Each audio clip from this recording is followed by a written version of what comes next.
terkait dengan bagaimana desa yang ada di kawasan itu bisa berbuat apa.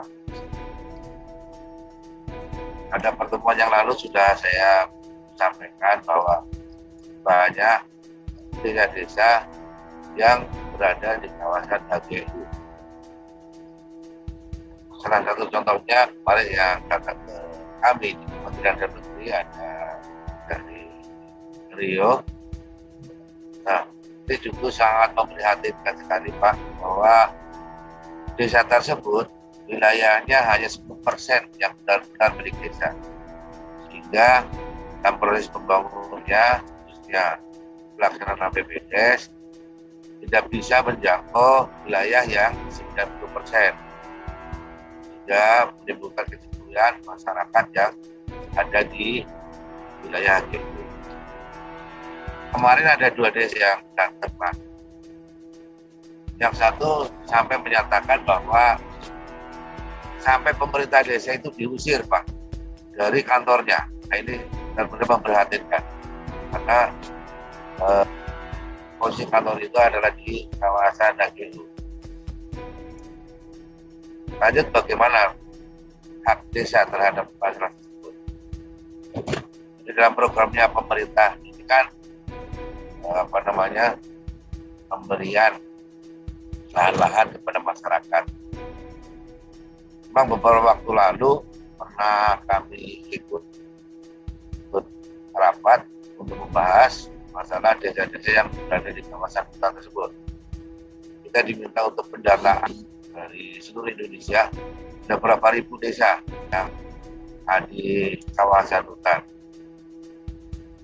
Kalau memang wilayahnya itu ada di kawasan hutan lindung, ini yang sebenarnya sulit. Namun kalau desa tersebut berada di kawasan hutan biasa, harusnya bukan untuk perkebunan, katanya pemerintah desa tersebut bisa meminta sebagian pada pemegang hak untuk melepaskan sebagian tanahnya, dimintakan oleh pemerintah desa, sehingga tidak ada lagi pemerintah yang diusir dari lokasi desa tersebut Pak oleh pemerintah haknya. HGU ini kan sebenarnya kan tanah negara. Walaupun nanti HGU-nya sudah habis setelah 35 tahun, itu nanti kembali ke negara. Desa juga dalam satu wilayah negara. Ada undang-undangnya yang melindungi desa. Kalau masyarakat juga diberikan, apalagi ini untuk kepentingan desa. Jelas sekali programnya Pak Presiden dari periode pertama sampai sekarang masih fokus terkait dengan pembangunan Indonesia dari pinggiran. Yang sering Pak Surya sampaikan bahwa pendahulu kita pernah menyampaikan 40 tahun adalah bahwa Indonesia ini tidak akan berkembang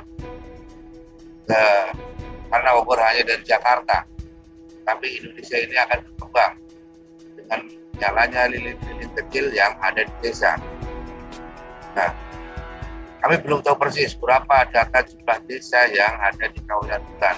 Tapi kalau kami amati sebagian besar adalah yang berada di wilayah Kalimantan, Sumatera, dan daerah-daerah Indonesia banyak ada di luar Jawa. Untuk itu, pada pagi hari ini pada pemerhati desa, mudah-mudahan ini nanti ke depan saya juga akan bersurat juga ke pemerintah daerah untuk mendata desa-desa yang ada di kawasan hutan.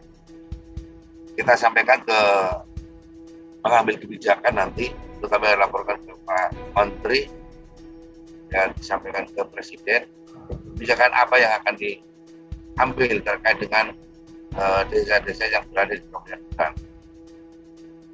Saya yakin bahwa pemerintah pasti akan memberikan tanah tersebut untuk kepentingan desa. Karena desa itu sudah resmi terdaftar, sudah menerima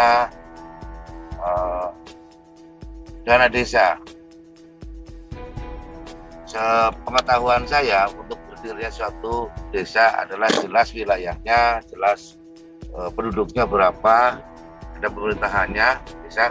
Nah, kalau dari pendirian desa tersebut waktu itu memang sudah disahkan benar bahwa ini ada wilayahnya, ada penduduknya, ada pemerintahannya. Nah, kok kejadiannya seperti ini sekarang? Desa tidak berbuat apa-apa. Berdasarkan Undang-Undang 6 2012, desa benar-benar diberikan kedaulatan, hak otonom untuk mengelola wilayahnya dalam upaya kesejahteraan masyarakatnya. Ini tema yang sangat menarik.